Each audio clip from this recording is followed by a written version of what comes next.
Señor Secretario General de la Organización de los Estados Americanos, José Miguel Insulza, doctor Leonel Fernández, expresidente de la República Dominicana y presidente de la Fundación Global Democracia y Desarrollo, señor embajador Pedro Vergés, representante permanente de República Dominicana ante la Organización de los Estados Americanos, señor embajador Aníbal de Castro, embajador de la República Dominicana ante el Gobierno de los Estados Unidos, señores y señoras representantes permanentes y alternos de las misiones ante la Organización de los Estados Americanos, señores y señoras observadores permanentes, amigos todos.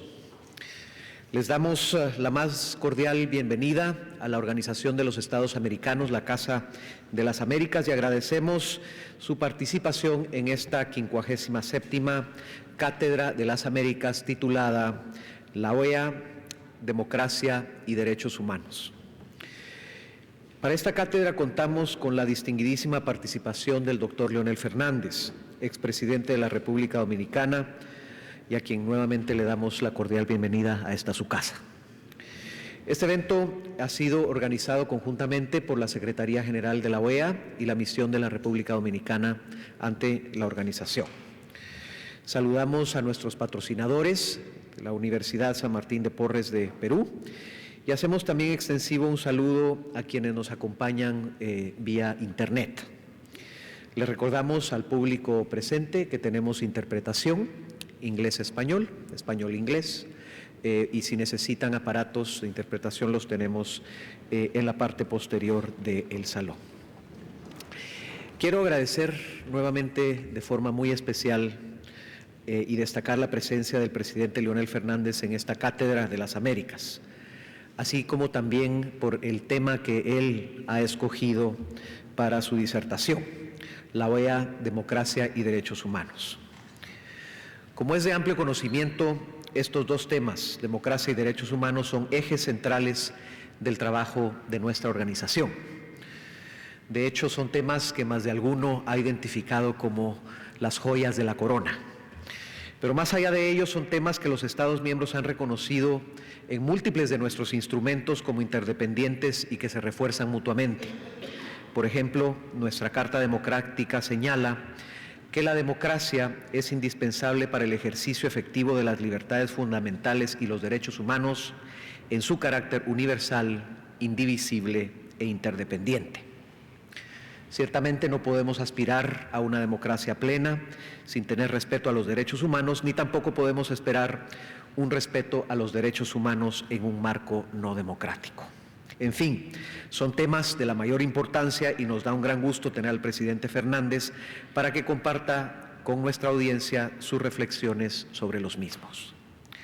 Luego de la presentación del presidente Fernández tendremos un espacio para preguntas y comentarios de la audiencia y luego invitaremos al embajador Vergés para que nos dé palabras de cierre. Antes de concederle la palabra a nuestro invitado especial, me es grato hacer una breve presentación de la hoja de vida del doctor Fernández. Él fue elegido presidente de la República Dominicana en 3 ocasiones, primero para el período 1996-2000 y luego por 2 periodos consecutivos del 2004 al 2012. Es presidente del Partido de la Liberación Dominicana, PLD, así como también de la Fundación Global Democracia y Desarrollo, mejor conocida como FUNGLODE. Además de sus responsabilidades locales, es miembro de varias instituciones internacionales como el Círculo de Montevideo, el Consejo de Jefes de Gobierno libremente elegidos, el Diálogo Interamericano y el Club de Madrid. Desde el año 2000 preside el Club de Ejecutivos Estados Unidos-Caribe, organizado y auspiciado por el Centro de Estudios Estratégicos e Internacionales de Washington. Y desde el 2002 funge como presidente de la Asociación de las Naciones Unidas de la República Dominicana. Ha sido distinguido por varias universidades de gran renombre con el título de doctor honoris causa, como la Universidad de la Sorbona, la Universidad Nacional Pedro Enríquez Ureña y la Universidad de Seton Hall en New Jersey, Estados Unidos. De joven vivió con su familia en la ciudad de Nueva York, donde realizó sus primeros estudios. A su regreso ingresó a la Universidad Autónoma de Santo Domingo, donde se graduó de doctor en Derecho. Desde joven se sintió atraído por las ideas progresistas, lo que lo llevó a estudiar la obra de quien sería su maestro y guía, el profesor Juan Bosch, a quien acompañó a fundar en 1973 el partido el PLD. Su tesis de grado, El delito de opinión pública, enriqueció la bibliografía nacional en esa importante materia. En la vida académica se ha destacado como profesor de la Universidad Autónoma de Santo Domingo y también de la Facultad Latinoamericana de Ciencias Sociales Flaxo. Sus gestiones de gobierno se han centrado en la modernización del Estado, dejando un amplio legado de obras de infraestructura y de proyectos de fortalecimiento institucional y transparencia de la función pública. El doctor Fernández está casado con doña Margarita Cedeño, que es actual vicepresidenta de la República Dominicana. Doctor Fernández, nuevamente muchísimas gracias por su presencia. Honra a esta casa y a esta cátedra la misma. Y me da un gran gusto ofrecerle la palabra para que nos dirija sus reflexiones.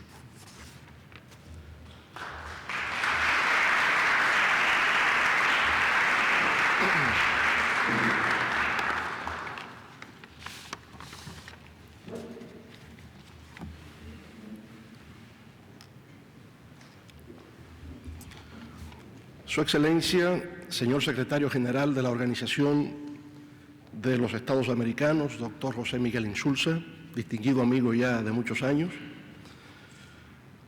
Honorable señor Secretario de Relaciones Externas de la Organización de Estados Americanos, licenciado Alfonso Quiñones. Honorable representante permanente de la República Dominicana ante la OEA, doctor Pedro Vergés. Honorable señor embajador de la República Dominicana ante el Gobierno de los Estados Unidos de América, licenciado Aníbal de Castro. Señores observadores, demás representantes del cuerpo diplomático y consular, distinguidas personalidades, señoras y señores. Debo confesar que cuando se me solicitó intervenir en este foro, en el marco de la Cátedra de la Organización de Estados Americanos, tenía algunas dudas acerca de mi intervención. Albergué varias ideas, pero ninguna me parecía particularmente interesante o atractiva para esta concurrencia de alto nivel. Finalmente me aventuré a un acto de atrevimiento o de audacia, hablar sobre la OEA en la propia OEA. De entrada, solicito su indulgencia. Sé que no es tarea fácil, porque debido a las históricas disputas políticas e ideológicas de la región, hablar de la OEA siempre conllevará un ineludible componente emocional. En todo caso, agradezco muy gentilmente a quienes tuvieron la amabilidad y cortesía de invitarme a compartir con ustedes en el día de hoy algunas reflexiones acerca de los esplendores e infortunios de esta institución que dentro de menos de un lustro cumplirá 70 años de haberse fundado. La OEA es la primera organización internacional de carácter regional que existió en el mundo. Es el único foro que reúne a América Latina y el Caribe conjuntamente con Estados Unidos y Canadá. Como único organismo internacional que agrupa a todos los estados que componen el hemisferio occidental, tiene todas las condiciones para jugar un rol fundamental en la coordinación y apoyo al proceso de integración regional. A través de los años, ha sido un baluarte de la seguridad y defensa de la región, así como el principal actor institucional en la promoción de la democracia y protección de los derechos humanos. A partir del proceso de democratización que se extendió a escala mundial durante la década de los 70 y que en América Latina tuvo su punto de partida en la República Dominicana en el 1978, con la celebración de elecciones que permitieron una alternancia democrática del poder, la OEA ha venido jugando un rol trascendental en la defensa de la democracia en América Latina. Su cuerpo de observadores ha fungido como garante de la transparencia de los comicios electorales, en países que fueron dominados durante décadas por regímenes autoritarios y carecían, por consiguiente, de tradición y cultura democrática. Es necesario también recordar los aportes que esta institución ha logrado en la prevención y resolución de conflictos entre los Estados miembros, en el mantenimiento de la paz y la seguridad, en la creación de un foro permanente para el diálogo político, en la lucha contra el tráfico ilícito de drogas y el crimen organizado, en la protección de los derechos humanos, en la defensa colectiva de la democracia y en la promoción del Estado de Derecho. En fin, esta organización puede sentirse orgullosa de que a lo largo del tiempo ha desplegado ingentes esfuerzos en crear un clima de paz, de concordia y de convivencia civilizada entre los pueblos de la región. En tal virtud, deseo aprovechar esta solemne ocasión para testimoniar mi reconocimiento y congratulaciones especiales al secretario general de la OEA, doctor José Miguel Insulza, quien, a pesar de haber tenido que ejercer su mandato en un período cargado de turbulencias y nubarrones en el horizonte, debido a sus notables condiciones intelectuales, su recia personalidad y su sentido del equilibrio, ha sabido, con gran sabiduría, sortear las distintas dificultades y conducir a esta institución a salir airosa en los distintos conflictos y dificultades. Para él solicito un fuerte aplauso.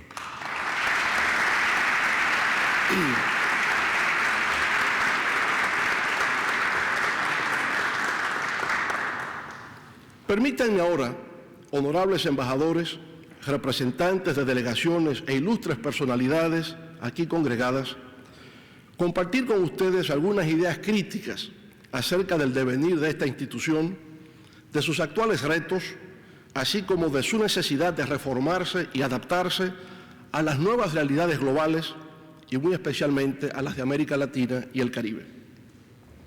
Es bien sabido que aún no se había plenamente extinguido el fuego de los cañones en las batallas de Junín y Ayacucho, que sellaron la independencia de varias de las naciones de América del Sur, cuando el libertador Simón Bolívar convocó a la realización del Congreso Anfictiónico de Panamá en el 1826.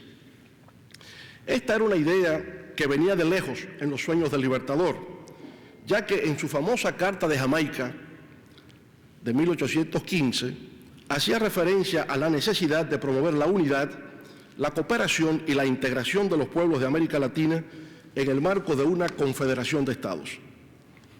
Aunque ese sueño no logró materializarse plenamente, y aún en este siglo XXI continúa siendo una de nuestras máximas aspiraciones, lo cierto es que el Congreso de Panamá abrió una etapa para la celebración de varias conferencias regionales que se extendieron hasta buena parte de la primera mitad del siglo XIX.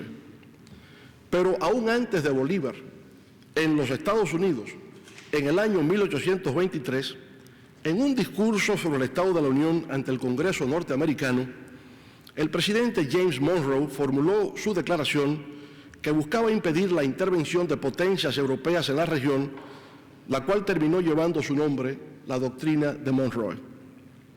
Posteriormente, Estados Unidos elaboró su concepto sobre el destino manifiesto, basado en su expansión territorial interna, que lo condujo a su guerra con México entre 1846 y 1848, a la expropiación de buena parte de su territorio, así como a su creciente interés por sus vecinos al sur del Río Grande. Pero en realidad fue durante la presidencia del republicano Benjamin Harris y bajo el impulso del secretario de Estado Thomas Blaine que Estados Unidos convocó a partir de 1889 a los países de la región a un encuentro aquí en Washington que daría origen a las denominadas conferencias panamericanas. En total se realizaron 10 de estas conferencias, en las que se abordaron temas como los de unión aduanera, sistema común de pesos y medidas, establecimiento de la plata como patrón monetario, legislación sanitaria y propiedad literaria, y un plan para utilizar el arbitraje como mecanismo de resolución de conflictos internacionales para América Latina. De igual manera, se suscribieron varios acuerdos y tratados internacionales, entre los cuales se encuentran, entre otros, el Código de Bustamante sobre Derecho Internacional Privado, la Convención sobre Responsabilidad por Daños sobre Derechos de los Extranjeros, la Convención sobre Aviación Comercial, la Convención sobre Propiedad Literaria y Artística y la Convención sobre el Derecho de Asilo. No obstante, desde principios del siglo XX, la política de Estados Unidos hacia los países de la región y muy especialmente hacia los de Centroamérica y el Caribe evolucionó a lo que históricamente ha sido identificado como el corolario de Roosevelt o la política del Gran Garrote y luego la diplomacia del dólar llevada a cabo durante los gobiernos de los presidentes Howard Taft y Woodrow Wilson. La celebración de la Conferencia Panamericana entre 1889 y 1948, 10 en total he sostenido, dio origen al movimiento panamericanista que implicó una relación entre los Estados Unidos y los países de América Latina y el Caribe bajo convocatoria norteamericana. Este último fenómeno se conoce como monroísmo en la historia de las relaciones entre los Estados Unidos y nuestros pueblos de América Latina y el Caribe. De esa manera, a lo largo del tiempo, podemos observar el surgimiento de dos corrientes acerca de las relaciones entre nuestros pueblos que aún prevalecen en la actualidad. Por un lado, el bolivarismo, que implica una relación exclusiva entre los países de América Latina y el Caribe, encuentra en esta segunda década del siglo XXI su más nítida expresión en la creación de la Comunidad de Estados Latinoamericanos y del Caribe, CELAC. Y por el otro, el monroísmo, que ha evolucionado desde el movimiento panamericano de finales del siglo XIX hacia la creación de relaciones entre Estados Unidos, Canadá y los países de América Latina y el Caribe, dando lugar a las denominadas relaciones interamericanas, cuya máxima forma de estructura institucional lo constituye desde 1948 la Organización de Estados Americanos, OEA. La gran interrogante que nos planteamos hoy es si puede haber convergencia entre estos dos espacios de integración sobre la base del respeto a la soberanía, la no intervención, la integridad territorial y la libre determinación de los pueblos en un momento en que a escala planetaria transitamos hacia un mundo cada vez más globalizado, integrado e interdependiente. A principios del siglo XX surgen dos doctrinas que tratan de establecer un mecanismo de solución de diferencias entre los estados en materia de cobro de deudas, partiendo del principio de igualdad soberana entre los estados, las cuales fueron expuestas por dos grandes doctrinarios latinoamericanos del derecho internacional público y americano, los doctores Carlos Calvo y Luis Drago. Con estos planteamientos se buscaba la protección de una posible invasión a Venezuela por parte de sus acreedores, Gran Bretaña, Alemania e Italia. A partir de 1928 se produjo un cambio en la política exterior de Estados Unidos hacia América Latina, basada en la política de buena vecindad que desarrolló el presidente Franklin Delano Roosevelt. En base a esa política, se procuraba la seguridad hemisférica ante las potencias que empezaban a perfilarse como una amenaza a la paz durante el periodo de entreguerras, desde 1919 a 1939, y que eventualmente terminarían convirtiéndose en las fuerzas rivales durante la Segunda Guerra Mundial. La Segunda Guerra Mundial auspició una mayor integración en la región, debido a la necesidad de procurar mayor protección ante los enfrentamientos bélicos, lo cual requería fortalecer los mecanismos de defensa mutua y seguridad en la región. Tras algunas reuniones ministeriales llevadas a cabo en Panamá en 1939, Cuba en 1940 y Brasil en 1942, se dio inicio a los trabajos de redacción del Tratado Interamericano de Asistencia Recíproca TIAR, que implicó la incorporación al panamericanismo de los conceptos de seguridad y defensa colectiva. Es también dentro de ese marco que se prepara el terreno en la fase final de la guerra para la creación de la Organización de Estados Americanos, OEA. Durante la 9ª Conferencia Panamericana, celebrada en Bogotá en 1948, es cuando realmente empieza la historia de la OEA como institución.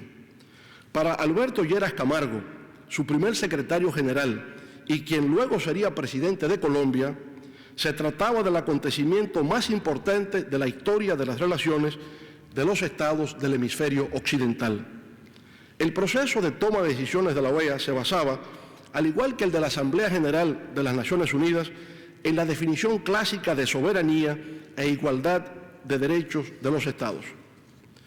Contrario a organismos como el Consejo de Seguridad, en la OEA ningún estado miembro tiene poder de veto y no existe una distribución proporcional del poder de votación.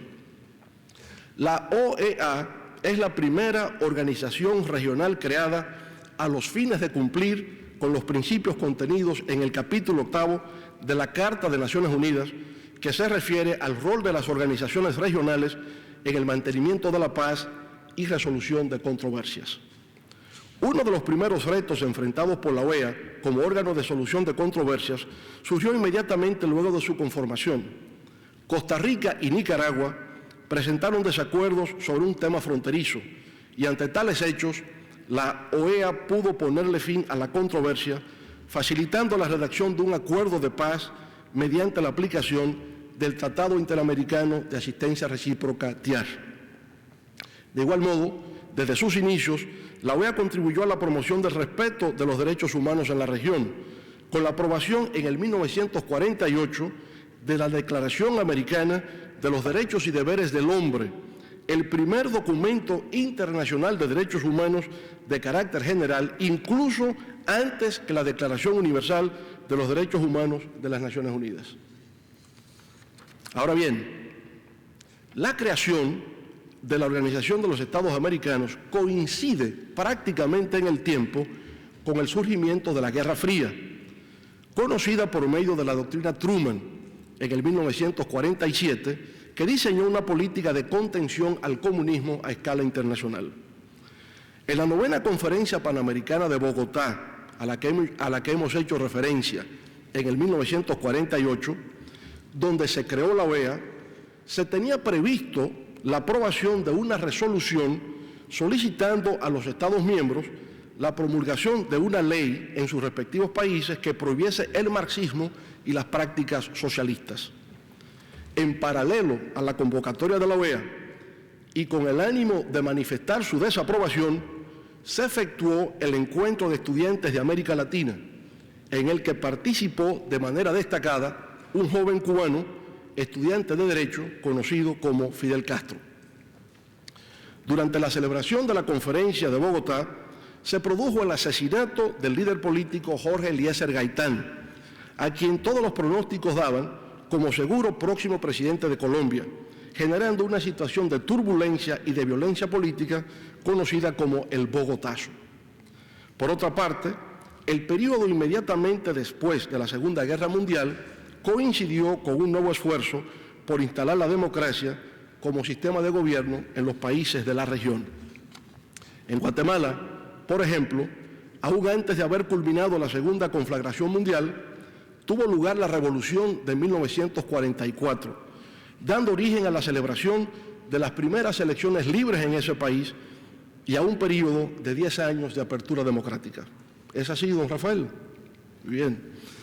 En Costa Rica, de igual manera, se suscitó la revolución encabezada por don Pepe Figueres en el 1948, que permitió la consagración de la democracia en ese país centroamericano, que por cierto debo narrar aquí que las armas que utilizó don Pepe Figueres en la revolución de 1948 fue aportada por los dominicanos que estuvieron en Cayo Confites, la expedición que se iba a efectuar contra Trujillo el año anterior, en 1947, y esas armas las consiguieron de Guatemala, que a su vez la había recibido de Perón en Argentina, de manera que las armas circularon en lo que se llamó la Legión del Caribe en aquella oportunidad. En Venezuela, luego de que el Partido Acción Democrática derrocara el gobierno autoritario del general Isaías Medina Angarita, se pasó a la celebración de elecciones, las cuales fueron ganadas en el 1948 por el destacado novelista Rómulo Gallegos. En fin, los años inmediatamente posteriores a la Segunda Guerra Mundial representaron un período orientado hacia la construcción de la democracia como sistema político dominante en la región. No obstante, este esfuerzo fue revertido debido a la realización de varios golpes de Estado en diversos países de la zona a finales de los años 40 y durante la década de los 50, y no fue sino al final de esta última década cuando se inició un nuevo periodo de avance hacia la democracia. De igual manera, es la etapa en que, como consecuencia de las obstrucciones de acceso al poder por vía democrática, surge un movimiento y un espíritu revolucionario en la región que encuentra su mayor expresión en el triunfo de la Revolución Cubana en el 1959. En su primera etapa, la Revolución Cubana fue una forma de lucha contra un régimen dictatorial, el de Fulgencio Batista, así como una expresión política de carácter nacionalista puesta de manifiesto en las expropiaciones y nacionalizaciones de empresas extranjeras, fundamentalmente norteamericanas. Su tránsito hacia un sistema socialista ocurrió como resultado de la invasión de Bahía de Cochinos, apoyada por los Estados Unidos en el 1961. Pero aún antes de la Revolución Cubana, en Guatemala, el gobierno de Jacobo Arbenz había nacionalizado las tierras de la United Fruit Company, una empresa norteamericana, motivo por el cual fue acusado y desalojado del poder bajo la acusación de estar influido por fuerzas comunistas. El sesgo ideológico del periodo de la Guerra Fría fue tan grande que impidió establecer diferencias entre una revolución democrática que tomaba medidas de corte nacionalista y una revolución socialista más bien impulsada por factores ideológicos y vinculaciones con la Unión Soviética. Al abordar el tema de Guatemala, en la 10ª Conferencia Interamericana que tuvo lugar en marzo de 1954, se aceptó una resolución titulada Declaración de Solidaridad para la preservación de la integridad política de los Estados americanos contra la intervención comunista internacional. En uno de sus párrafos, dicha resolución establecía lo que sigue, cito: el dominio o control de las instituciones políticas de cualquier Estado americano por el movimiento comunista internacional, extendiendo a este hemisferio el sistema político de un poder extracontinental, constituiría una amenaza a la soberanía y a la independencia política de los Estados americanos, poniendo en peligro la paz de las Américas, y daría lugar a una reunión de consulta para considerar la adopción de la acción apropiada de acuerdo con los tratados existentes, termina la cita.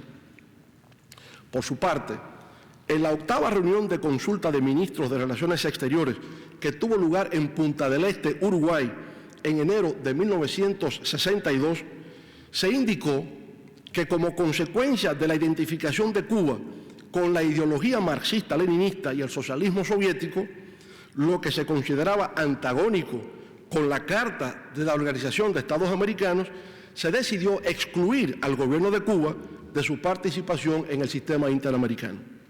Más aún, se determinó que, cito, la adherencia de cualquier miembro de la Organización de Estados Americanos al marxismo-leninismo es incompatible con el sistema interamericano y el alineamiento de tal gobierno con el bloque comunista rompe la unidad y la solidaridad del hemisferio, termina la cita. Las sanciones multilaterales contra Cuba fueron ampliadas en la 9ª reunión de consulta de ministros de Relaciones Exteriores de 1964. Posteriormente, en 1975, sin que hubiese un cambio significativo de circunstancias, se adoptó una resolución que dejaba en libertad a los estados de decidir sobre la aplicación o no de las sanciones a Cuba. En el caso de nuestro país, la República Dominicana, fuimos objeto de un desatino que cambió el rumbo de nuestra historia.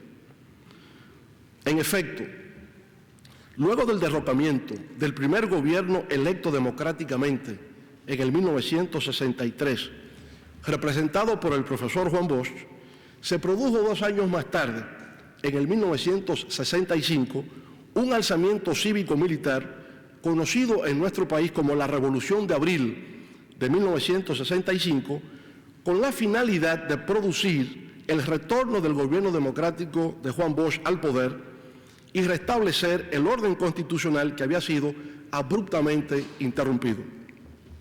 Imbuido por el espíritu de Guerra Fría de la época, el presidente Lyndon B. Johnson ordenó de manera unilateral una intervención militar norteamericana a la República Dominicana bajo el alegato de impedir una segunda Cuba, cuando en realidad lo que se estaba gestando en nuestro país era la vuelta a la democracia. Esa intervención, que violaba de manera flagrante la soberanía e integridad territorial de la República Dominicana, fue la primera de ese tipo realizada por los Estados Unidos desde los inicios de la política de buen vecino del presidente Franklin Delano Roosevelt en el 1933. Con el propósito de legitimar esa acción militar unilateral de los Estados Unidos, a través de la Organización de Estados Americanos se procuró el mecanismo de convertirla en una acción de carácter multilateral, para lo cual se constituyó por primera y única ocasión un organismo político y militar conocido como Fuerza Interamericana de Paz. Dado el hecho de que todas esas acciones resultaban violatorias a los principios consagrados en la Carta de la OEA sobre soberanía de los estados y no intervención, se produjo una pérdida de confianza en la institución que perduró durante cerca de un cuarto de siglo hasta que se produjo el fin de la Guerra Fría.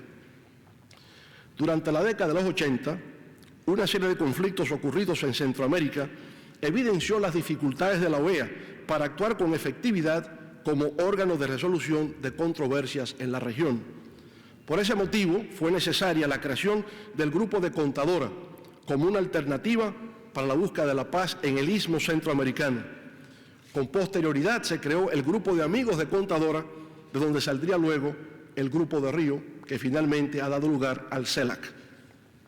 En Sudamérica, por su parte, se dio una situación similar durante la Guerra de las Malvinas, en la que los Estados Unidos desconocieron toda la base doctrinal de su política exterior, desde los tiempos del presidente James Monroe a principios del siglo XIX hasta la creación del sistema interamericano en el siglo XX. En efecto, al hacer causa común con un poder extracontinental, como es el caso del Reino Unido, frente a un Estado miembro de la OEA, como es Argentina, se estaba lanzando por la borda todos los valores y principios en que se fundamentan las relaciones interamericanas.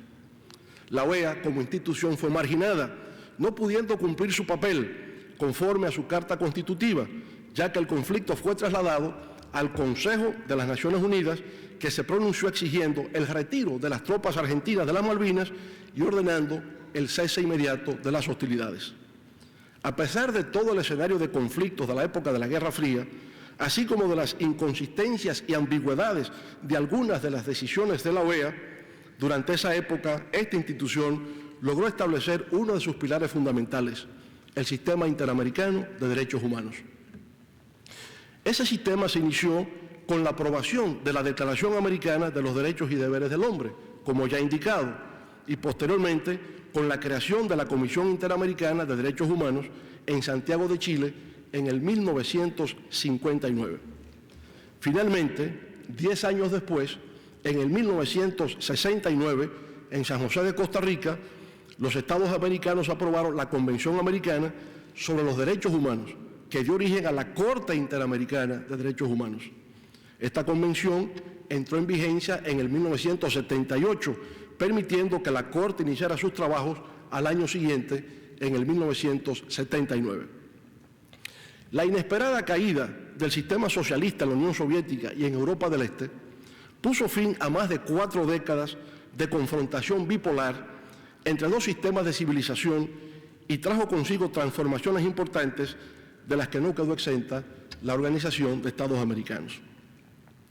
El fin de la Guerra Fría colocó a la organización ante un nuevo orden internacional y una nueva realidad regional que exigía una redefinición de sus responsabilidades y estructuras. Hubo un cambio de enfoque en la agenda de seguridad y defensa que hasta entonces se centraba casi exclusivamente en las amenazas estratégicas o geopolíticas de la región. A partir de ese momento pasó a hacer hincapié en la prevención y resolución de conflictos, así como la guerra contra las drogas y la protección contra el terrorismo. Durante esos años, la OEA envió misiones para apoyar los procesos de paz en Haití, Honduras y Nicaragua, y logró convertirse en un actor regional clave en dos temas transversales en los que ha concentrado su gestión: la promoción de la democracia y la protección de los derechos humanos. En cada uno de estos aspectos, la actuación de este organismo internacional ha sido preponderante mediante la discusión a nivel intergubernamental y adopción de diversas resoluciones, la creación de un conjunto de instrumentos internacionales y el seguimiento al cumplimiento de las obligaciones contraídas por los Estados.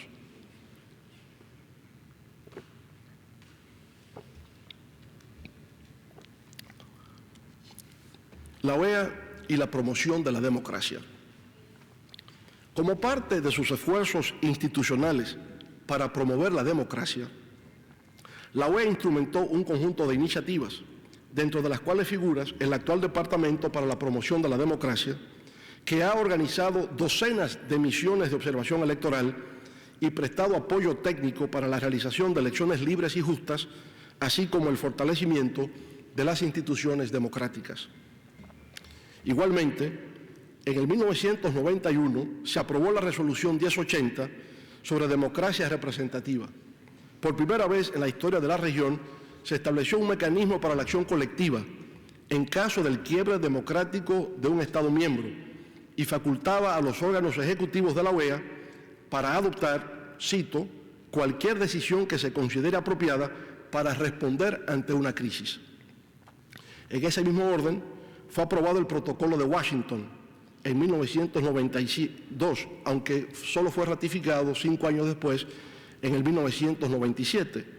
Y ese Protocolo de Washington establece la suspensión de la membresía a la organización, así como sanciones correspondientes en caso de ruptura del orden institucional y democrático.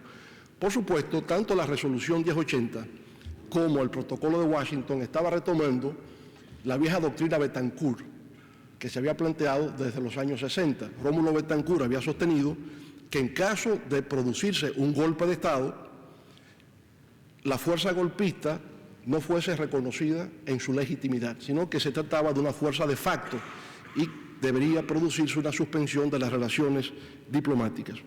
La OEA lo retoma a partir de los años 90 con la Resolución 1080 y el Protocolo de Washington. Ese mismo principio se enuncia de manera clara en la cláusula democrática de la Declaración de Quebec, donde se afirma que cualquier alteración o interrupción del orden democrático en un Estado miembro constituye un obstáculo insuperable a la participación del gobierno de ese Estado en el sistema interamericano. Finalmente, la ratificación de la Carta Democrática Interamericana en el 2001 amplía la gama de situaciones en las que una respuesta colectiva puede ser puesta en marcha, la cual se encontraba restringida a los golpes de Estado. La Carta contempla acuerdos y mecanismos regionales para reforzar el compromiso común en favor de la defensa de los valores democráticos y en contra de las amenazas, irregularidades o interrupciones que atentan contra la sostenibilidad de los sistemas democráticos, contemplando incluso una dimensión preventiva de las circunstancias que pudieran causar esas irregularidades. Se decidió por consenso que la democracia y el desarrollo socioeconómico equitativo y sostenible se deben consolidar y promover, tanto mediante la colaboración entre las partes como por los mecanismos legales convenidos. A pesar de la importancia de estas iniciativas para la promoción y fortalecimiento de la democracia en la región, muchos acontecimientos pusieron a prueba la eficiencia institucional de la OEA. En 1991, por ejemplo, la Resolución 1080 fue invocada en el caso de Haití, en 1992 en Perú, en 1993 en Guatemala, en el 96 y 97 en el Paraguay y en el año 2000 en Ecuador. En el caso del golpe militar en Haití contra el presidente Jean-Bertrand Aristide, la reacción de la OEA y la comunidad internacional fue rápida y contundente. Se adoptó una resolución que pedía la suspensión de las relaciones comerciales y diplomáticas con Haití. Sin embargo, el gobierno militar ilegítimo en Haití solo accedió a entregar el poder ante la amenaza de la invasión por parte de los Estados Unidos en 1994, lo cual fue indicio de debilidad de los mecanismos de la OEA durante la crisis. Ahora, aquí es interesante observar La diferencia que se da en la política exterior en la región cuando se está en el marco de la Guerra Fría y en una etapa posterior a la Guerra Fría. Juan Bosch, electo democráticamente, fue derrocado a los 7 meses. Y se produjo una intervención militar norteamericana para impedir su retorno al poder, bajo el alegato de que se trataría de una segunda Cuba. En Haití, Jean Bertrand Aristide, primer presidente democráticamente electo después de la caída de la dictadura de los Duvalier, exactamente igual que Juan Bosch, solo dura 7 meses en el poder, es derrocado, pero hay una intervención militar norteamericana para reponerlo en el poder. Dos conductas radicalmente diferentes que solamente se pueden explicar en función del periodo de la Guerra Fría. En el caso del Perú, en 1992, la resolución 1080 fue invocada una vez más luego de que el presidente Alberto Fujimori disolviera el Congreso, suspendiera la Constitución de 1979 y desestimara parte del Poder Judicial. Ante esos acontecimientos, la OEA reaccionó rápidamente condenando el autogolpe. Aunque esta acción por sí sola no detuvo totalmente los actos del presidente peruano, se consideró como un elemento crucial para aliviar las tensiones y restaurar la democracia tras su renuncia en el año 2000.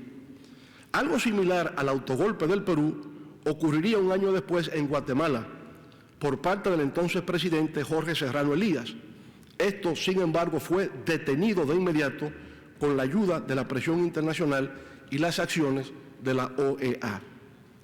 Los casos señalados testimonian el relanzamiento y la vitalidad experimentados por la OEA en el período posterior a la Guerra Fría, al alcanzar notoriedad y reconocimiento a través de su agenda a favor de la democracia y la protección de los derechos humanos.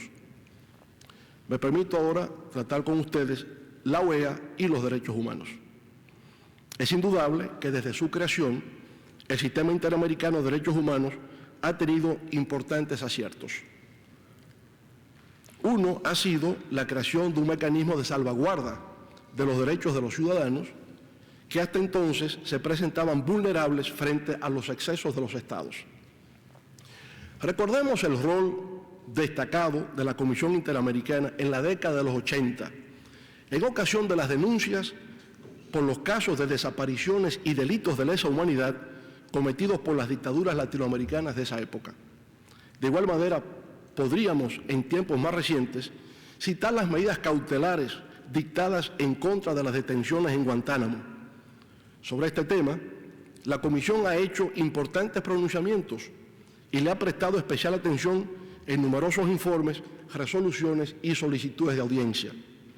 En una región que todavía no había alcanzado el desarrollo institucional para garantizar el disfrute pleno de los derechos fundamentales de las personas en su territorio, el Sistema Interamericano de Derechos Humanos se convirtió en una especie de guía que permitió a los estados establecer un régimen de garantías a la protección efectiva de los derechos fundamentales. Como resultado de este ordenamiento, los países de la región han tenido importantes avances en materia de derechos humanos. Sin embargo, la realidad deja entrever la persistencia de grandes desafíos. Hace tan solo unos días tuvo lugar en esta misma ciudad de Washington un evento organizado por el Inter-American Dialogue bajo el título de Reforma al Sistema de Derechos Humanos, Desafíos y Posibilidades. En ese evento, un grupo de expertos de la Universidad de Notre Dame, entre los que se encontraban los profesores Paolo Carrozza y Doug Castle, discutía sobre lo que ellos denominaron como situación de crisis en la que se encuentra el Sistema Interamericano de Derechos Humanos, la necesidad de llevar a cabo una reforma integral y la idoneidad del momento para discutir a profundidad los posibles cambios. Uno de esos desafíos que enfrenta el Sistema Interamericano de Derechos Humanos es el relativo a la participación de los estados dentro de sus mecanismos institucionales. De los 35 estados que conforman la OEA, 13 no han reconocido la competencia de la Corte Interamericana de Derechos Humanos. Antigua y Barbuda, Bahamas, Belice, Canadá, Estados Unidos, Grenada, Guyana, Saint Kitts and Nevis, Saint Vincent y las Granadinas Santa Lucía y Surinam nunca han formado parte de este sistema, mientras que Trinidad y Tobago y Venezuela se han retirado del mismo. El hecho de que aproximadamente un tercio de los Estados miembros de la OEA no hayan suscrito ni ratificado la Convención Americana sobre Derechos Humanos afecta el alcance y la eficacia del sistema en la región. En cuanto a la ejecución de las decisiones de los órganos del sistema, cuando la Corte Interamericana de Derechos Humanos ordena modificaciones del derecho interno, la tasa de cumplimiento alcanza únicamente el 20% de los casos. El 80% no le presta ninguna atención a las decisiones de la Corte Interamericana. En el 2008, cuando la Corte estableció condena en 100 de 105 casos conocidos contra Estados, solamente 6 de esas decisiones, 6 de 100, fueron cumplidas. Según el informe anual del 2013 de la Corte Interamericana, en ese año, es decir, el año pasado, el número de casos sometidos por la Comisión Interamericana fue menor que en los 4 años anteriores. Durante las últimas décadas, Brasil, Ecuador, Nicaragua, Perú, Trinidad y Tobago y Venezuela han suspendido el pago de las cuotas a la organización, han retirado sus embajadores temporalmente y han amenazado con retirarse, o de hecho se han retirado del sistema interamericano. Todo esto refleja una situación dramática y preocupante. Significa una erosión de la autoridad de la Corte, un desconocimiento de hecho a sus facultades para actuar como órgano jurisdiccional y una percepción de declive e irrelevancia. Y me permito ahora tratar el caso de la República Dominicana. Nuestro país, República Dominicana, se ha visto colocado durante las últimas semanas en el epicentro de un debate acerca de los derechos humanos, motivado por una reciente sentencia de la Corte Interamericana de Derechos Humanos. En su fallo, la Corte Interamericana dispuso que el Estado dominicano debía adoptar, cito, las medidas necesarias para dejar sin efecto toda norma de cualquier naturaleza, sea esta constitucional, legal, reglamentaria o administrativa, así como toda práctica o decisión o interpretación que establezca o tenga por efecto que la estancia irregular de los padres extranjeros motiva la negación de la nacionalidad dominicana a las personas nacidas en el territorio de la República Dominicana, termina la cita. En otras palabras, la Corte Interamericana de Derechos Humanos ordena a la República Dominicana reformar su constitución y sus leyes a los fines de otorgar la nacionalidad dominicana a las personas nacidas en nuestro territorio sin importar el estatus migratorio de sus padres. Eso que ordena la Corte Interamericana sería posible aquí, en los Estados Unidos, donde todo el que nace en este territorio es automáticamente y de pleno derecho norteamericano. Lo mismo ocurriría en Canadá o en varios de los estados de América Latina y el Caribe que admiten el sistema del jus solis incondicional. Sin embargo, no ocurriría lo mismo en la República Dominicana, donde no existe el jus solis automático y por consiguiente no se adquiere la nacionalidad dominicana por el simple hecho de haber nacido en nuestro territorio. Por supuesto, en este sistema de reconocimiento de la nacionalidad, la República Dominicana no se encuentra sola. De acuerdo a un informe del año 2010 del prestigioso Centro de Estudios de Migración de los Estados Unidos, de los 194 Estados miembros de las Naciones Unidas, solo 30 admiten el sistema del jus solis sin ninguna condición, lo que quiere decir que 164 países, entre los que se encuentran la República Dominicana, Haití y Costa Rica, han optado por no reconocer automáticamente la nacionalidad de las personas que nacen en sus respectivos territorios. A nivel mundial, la tendencia de los países ha sido la de restringir el otorgamiento de la nacionalidad de forma automática. Esto se debe principalmente al volumen de la inmigración que ha hecho insostenible para algunos estados continuar con el jus solis incondicional. Por lo tanto, podemos ver que existe una multiplicidad de sistemas legales y legítimos en el derecho internacional y no un modelo único de validez universal que otorgue la nacionalidad a una persona por la vía del jus solis, esto es, por el solo hecho de haber nacido en un territorio determinado. La negación del derecho que tiene República Dominicana de no adoptar este sistema constituye una clara vulneración de la soberanía de nuestro país. Por todo lo antes indicado, el Estado dominicano está impedido de acoger y acatar esta decisión de la Corte Interamericana en razón de que, primero, nuestra Constitución ya establece un sistema de otorgamiento de la nacionalidad. Segundo, la Convención de La Haya reconoce la facultad de los Estados soberanos de legislar internamente el tema de nacionalidad. Tercero, por la propia jurisprudencia de la Corte Interamericana. Cuarto, por el fallo de nuestra Suprema Corte de Justicia. Y quinto, por la decisión del Tribunal Constitucional Dominicano, intérprete último de nuestra ley sustantiva. En lo que se refiere al texto constitucional de la República Dominicana, en su artículo 8 se dice lo siguiente, cito: son dominicanos y dominicanas, 1, los hijos e hijas de madre o padres dominicanos, el derecho de sangre. 2, quienes gocen de la nacionalidad dominicana antes de la entrada en vigencia de esta Constitución. 3, las personas nacidas en territorio nacional, ese es el derecho. Todo el que nace, en principio, en territorio dominicano es dominicano, con excepción de los hijos e hijas de extranjeros, miembros de delegaciones diplomáticas y consulares, y de extranjeros que se hallen en tránsito o residan ilegalmente en territorio dominicano. Se considera persona en tránsito a todo extranjero definido como tal en las leyes dominicanas. Bueno, en lo que atañe al Convenio de La Haya de 1930, este consagra en su artículo primero el derecho soberano de los estados a determinar quiénes son sus nacionales, cuando dice lo siguiente, cito: cada estado determinará en su ley interna quiénes son sus nacionales.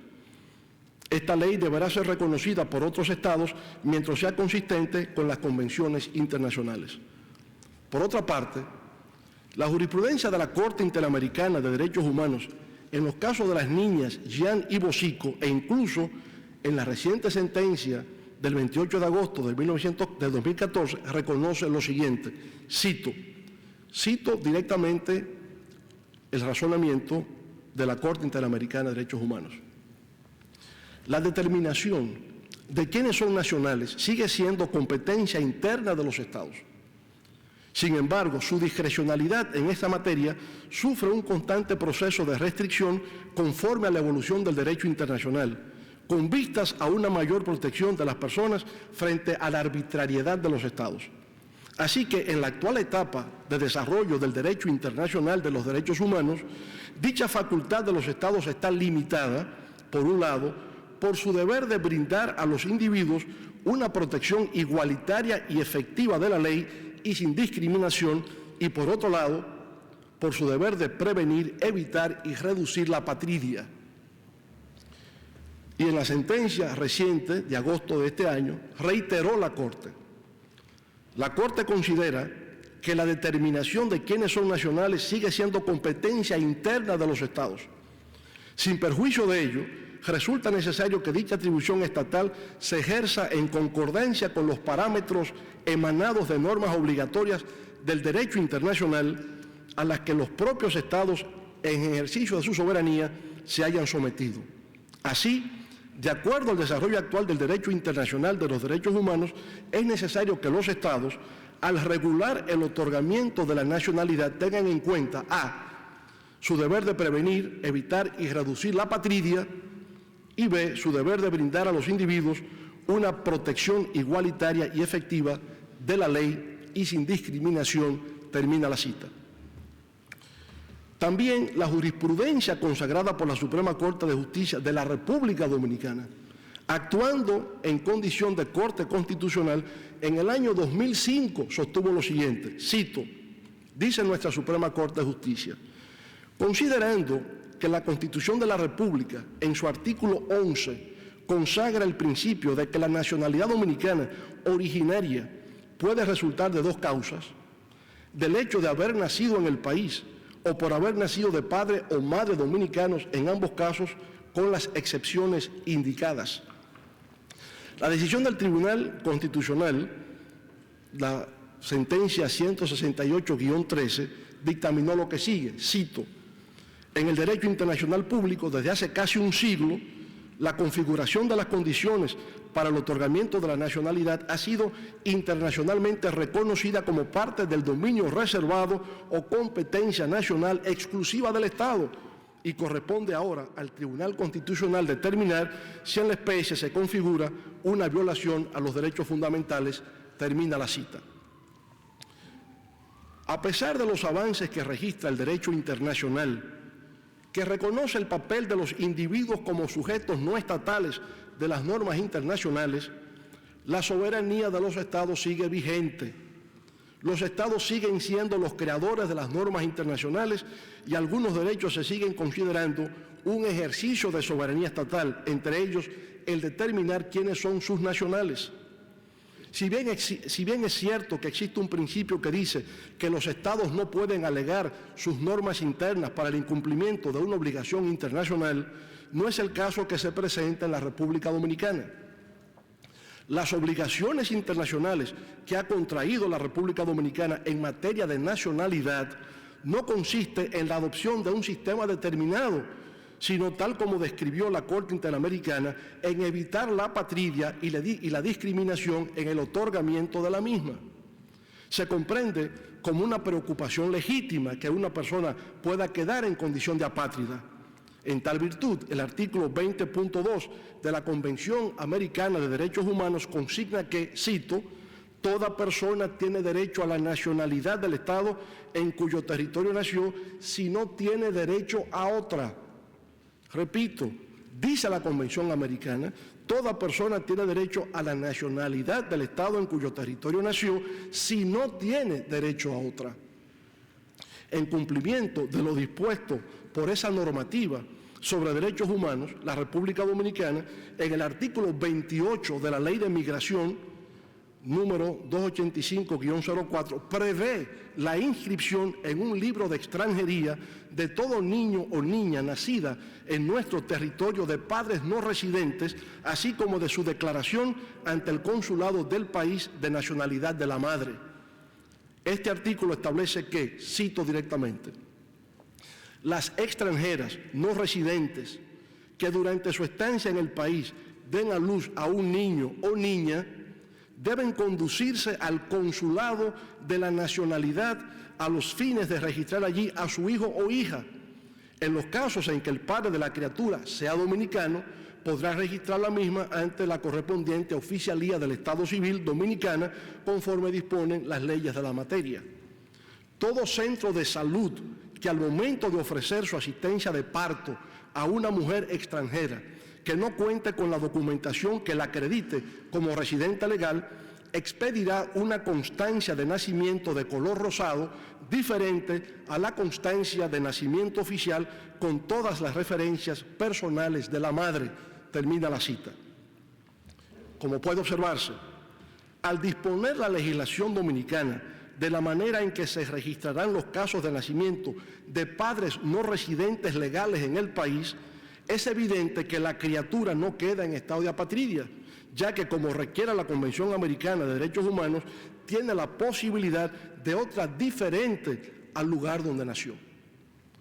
Más aún, luego de un proceso de consulta con las principales fuerzas políticas, económicas, sociales y religiosas, el Estado Dominicano ha puesto en marcha el Plan Nacional de Regularización de Extranjeros en Situación Migratoria Irregular, el cual, en conjunto con la Ley 169-14, que establece un régimen especial para personas nacidas en el territorio nacional inscritas irregularmente en el Registro Civil Dominicano y sobre naturalización. Esas disposiciones superan incluso las obligaciones internacionales contraídas por la República Dominicana para evitar la apatridia Y esto así porque garantiza la identificación y regularización migratoria de aquellas personas que, habiendo nacido en la República Dominicana, no cuentan con un registro que los respalde. En resumen, señoras y señores, podemos afirmar que en el caso de la República Dominicana no podría hablarse de personas apátridas en razón de las previsiones de nuestro sistema legal. La República Dominicana se ha preocupado de evitar la apatridia, dando fiel cumplimiento a sus obligaciones bajo los distintos acuerdos existentes en materia de derechos humanos. También podemos afirmar de manera inequívoca e irrefutable que en nuestro país no se produce una situación de discriminación en detrimento de un grupo nacional determinado. La ley en la República Dominicana es de aplicación general para todas aquellas personas que nazcan en territorio dominicano, sean norteamericanos, españoles, franceses, italianos, colombianos, mexicanos, chinos o haitianos. Todos, sin discriminación alguna, están sometidos al mismo régimen legal. A pesar de todo esto, la Corte Interamericana, sin embargo, ha ordenado al Estado dominicano adoptar las medidas necesarias para dejar sin efecto toda norma que establezca condiciones al reconocimiento de la nacionalidad por la vía del jus solis.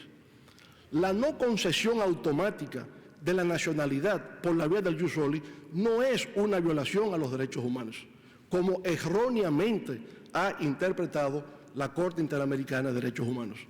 Por el contrario, lo que ha habido es una extralimitación por parte de la Corte en su decisión, lo que desafortunadamente la conduce a una situación de deslegitimación y crisis de confianza ante los estados que, como la República Dominicana, voluntariamente y de buena fe decidieron ser parte del sistema interamericano como forma de garantizar el pleno ejercicio de los derechos fundamentales por parte de los ciudadanos. Pero debo decir que en esta situación la República Dominicana no está sola. Otros estados de la región se encuentran igualmente alarmados por lo que consideran como inconsistencias en los fallos de la Corte Interamericana de Derechos Humanos. El gobierno boliviano anunció el año pasado su intención de renunciar a la jurisdicción contenciosa de la Corte por su falta de independencia y por entender que sus decisiones no se corresponden con los principios de justicia. Entre 2009 y 2013, la Comisión Interamericana admitió a trámite 40 procesos contra Ecuador, de los cuales 9 pasaron a la Corte Interamericana. Eso ha motivado la inobservancia y la crítica abierta por parte del gobierno ecuatoriano al sistema interamericano de derechos humanos. El gobierno de Brasil cuestionó la decisión de la Comisión Interamericana en el caso de la construcción de la presa hidroeléctrica de Belo Monte, por lo cual retiró su embajador ante la OEA, desistió de presentar candidato a la Comisión Interamericana y suspendió el pago de sus cuotas al organismo regional. Después de la reacción de Brasil, la Comisión revisó su decisión y modificó su objeto. Ya no solicitaba la suspensión del proyecto, sino tan solo pedía al Estado brasileño no tomar medidas para proteger la vida y la salud de los miembros de sus comunidades indígenas. De lo que hemos discutido, se generan importantes reflexiones para todas las partes. Para los estados es importante reconocer que un sistema interamericano de derechos humanos fortalecido y efectivo es un contrapeso necesario para evitar cualquier arbitrariedad en contra de los ciudadanos que pudieran verse sin una vía de acceso a los sistemas judiciales que les garantice una decisión justa. Para la OEA y las organizaciones que conforman su sistema de derechos humanos, es vital recordar que los estados latinoamericanos actuales representan democracias, no las dictaduras del pasado, y por consiguiente deben ser percibidos como aliados que se han presentado voluntariamente y han asumido un compromiso con la causa de la protección de los derechos humanos.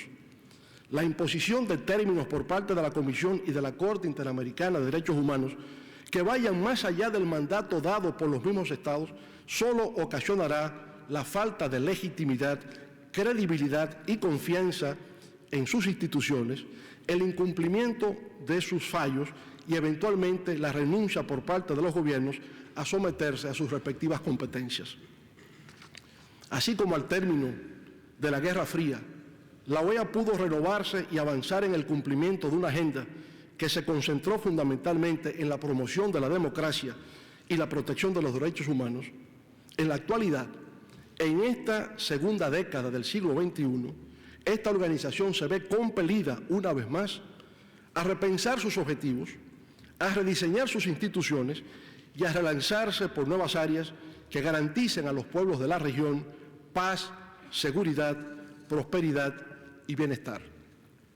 Estamos convencidos que con la experiencia acumulada, el talento disponible y la voluntad política necesaria, la Organización de Estados Americanos logrará sobreponerse a todas las vicisitudes, salir triunfante en todas las dificultades y escribir nuevos capítulos de gloria que hagan realidad el sueño del libertador Simón Bolívar de tener una región unida, trabajando en común para lograr un porvenir lleno de esperanzas y dignidad para nuestros pueblos. Muchas gracias.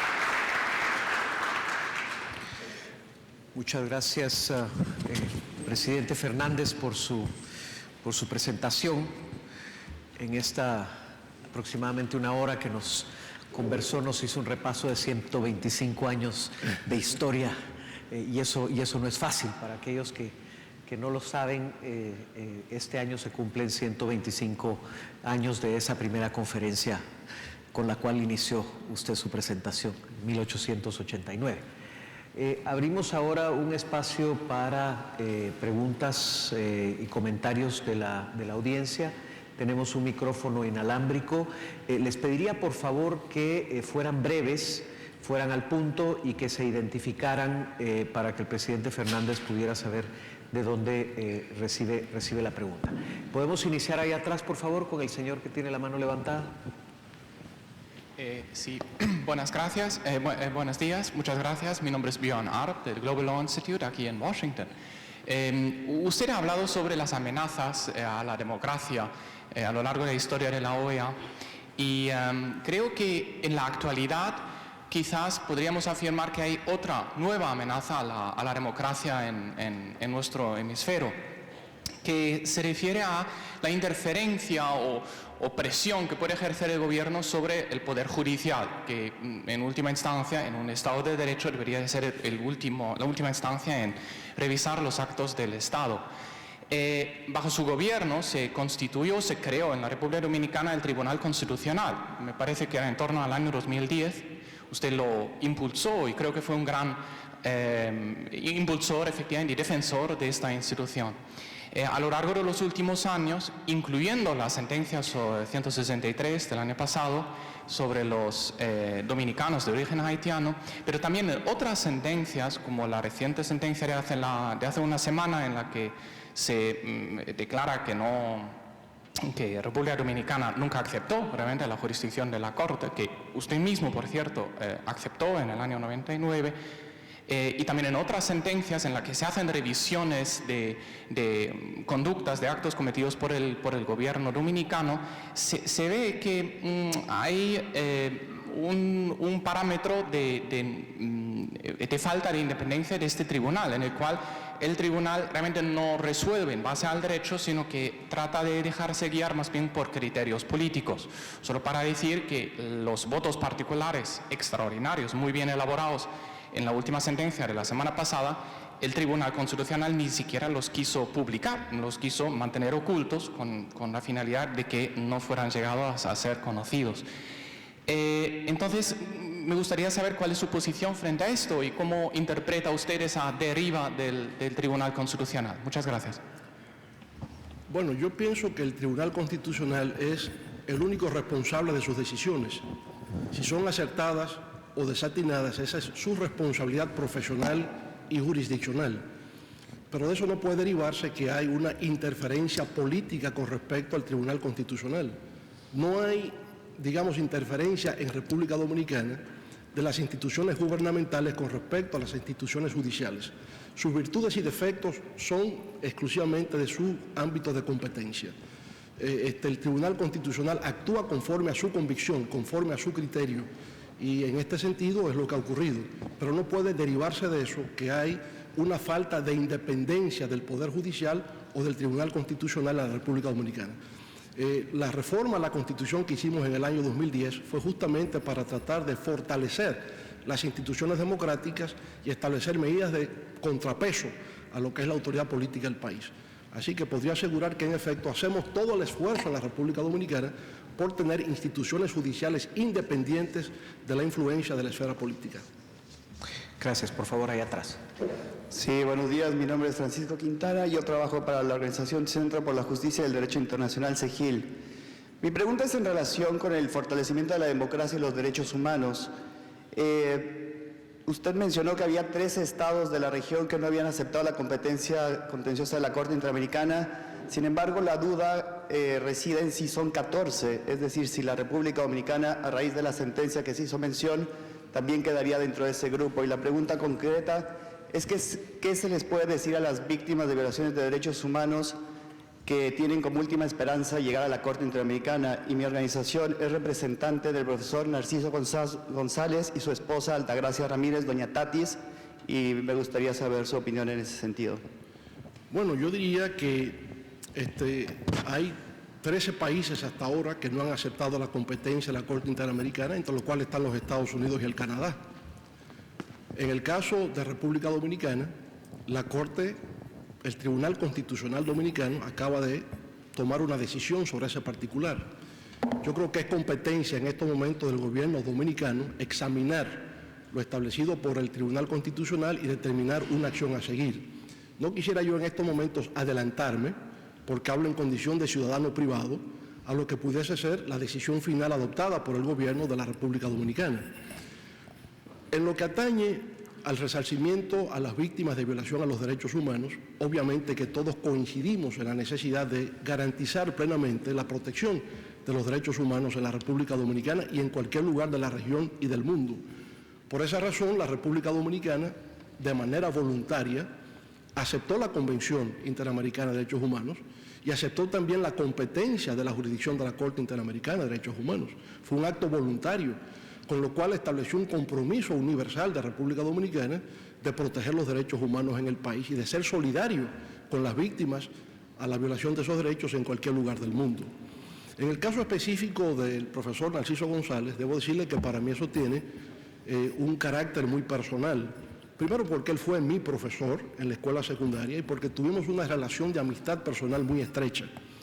Durante mi gestión de gobierno hice todos los esfuerzos imaginables para tratar de investigar el caso, de que se investigara exhaustivamente. Di instrucciones a todas las instituciones del Estado, al Departamento Nacional de Investigaciones, a la Procuraduría General de la República, a las Fuerzas Armadas, a la Policía Nacional, con el propósito de esclarecer el caso del profesor Narciso González. Eso sigue pendiente y creo que no debe desestimarse ningún esfuerzo hasta que se llegue a las últimas consecuencias del caso.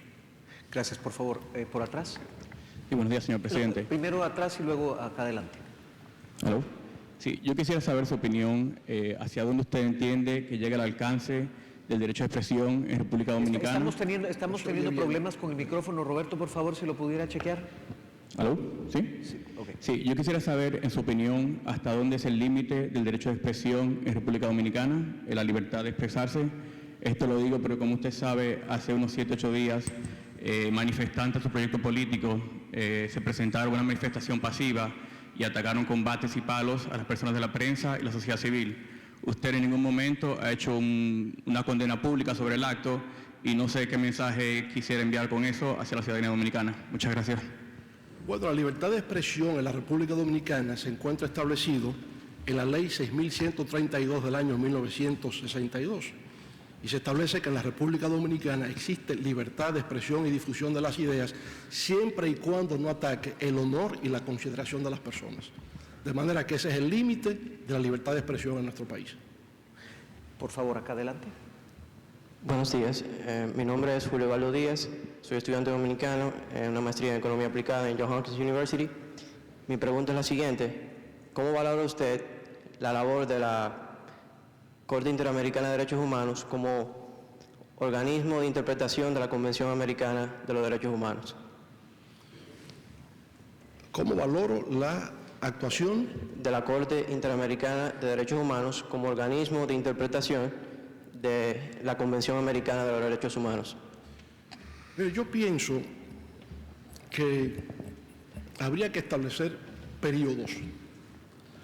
Durante la época de las dictaduras en América Latina, la Comisión y la Corte jugaron un papel estelar, un papel protagónico, porque pusieron de relieve todos esos casos groseros de violación a los derechos humanos que tienen que ver con privación arbitraria de la libertad, torturas, genocidio, desapariciones físicas, y yo creo que en ese momento la Comisión y la Corte jugaron un papel que es reconocido, yo diría, a unanimidad.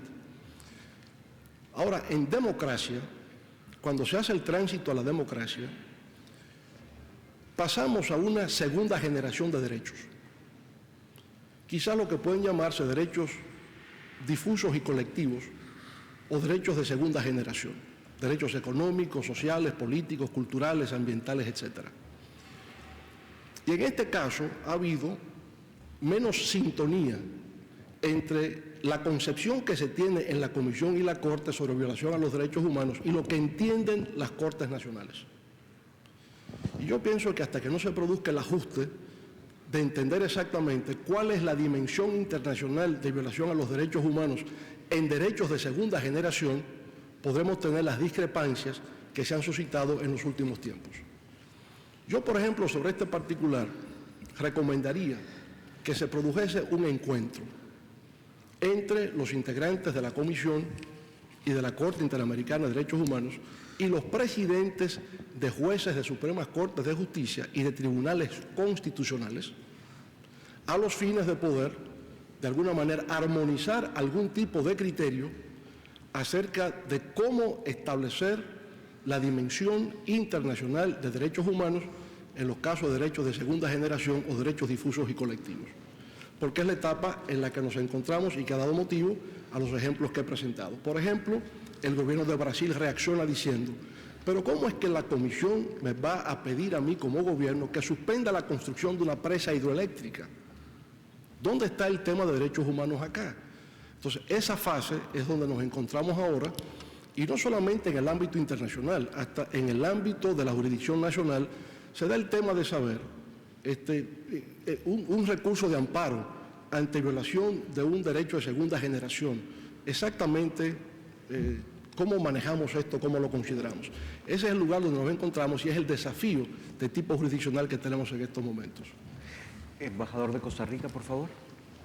Señor presidente, Pablo Barahona, mucho gusto, embajador de Costa Rica ante este organismo. Quisiera agradecerle el compartir sus reflexiones con nosotros esta mañana.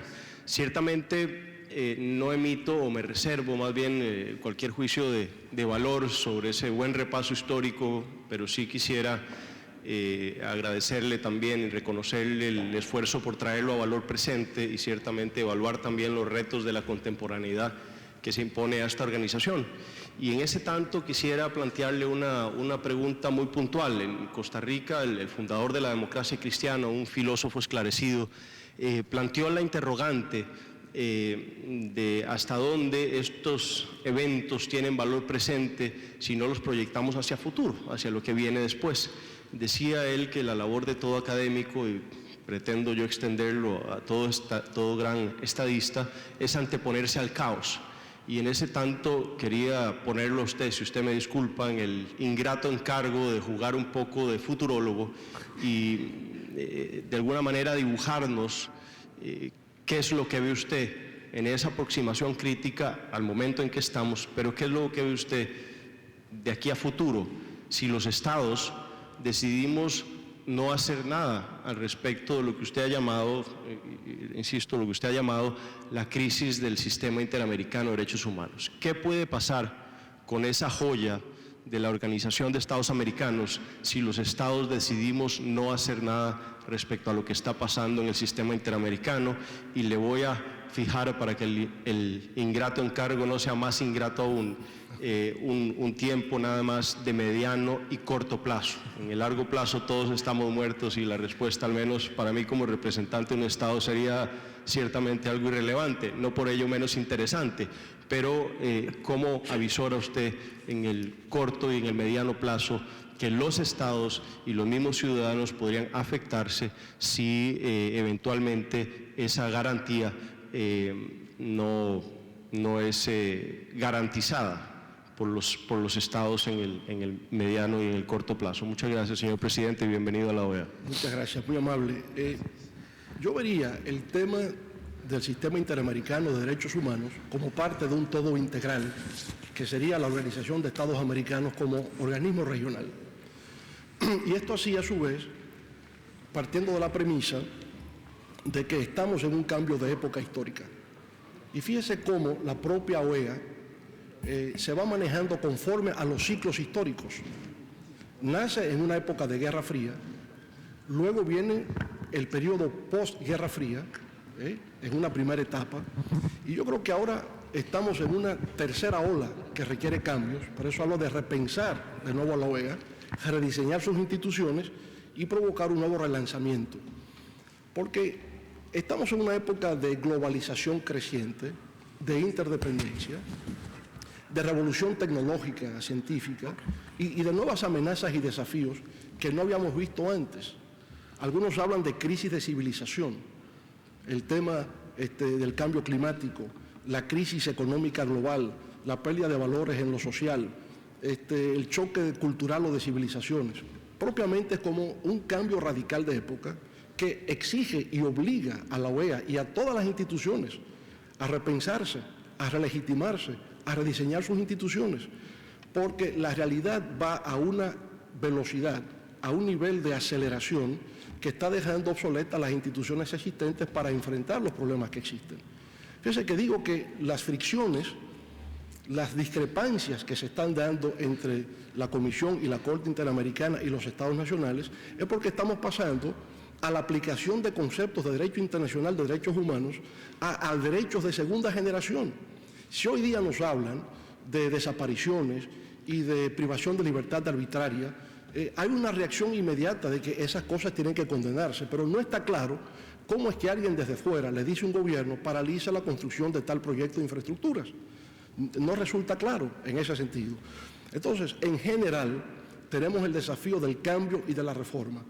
Eso requiere, a mi modo de ver, la convocatoria a un gran diálogo regional. Y ese diálogo va a implicar el que podamos identificar cuáles son las debilidades actuales, cuáles son esos retos que tenemos de cambio hacia el futuro y poder reajustar la institución para que sea eficaz y sea relevante.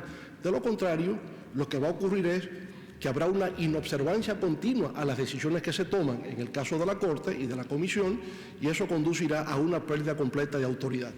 Y eso es lo que queremos evitar, puesto que si formamos parte de la OEA y hemos aceptado la competencia de la Corte y de la Comisión, lo que queremos es que realmente sirvan de utilidad al fortalecimiento de la democracia y a la protección de los derechos humanos. Gracias. Por favor, acá.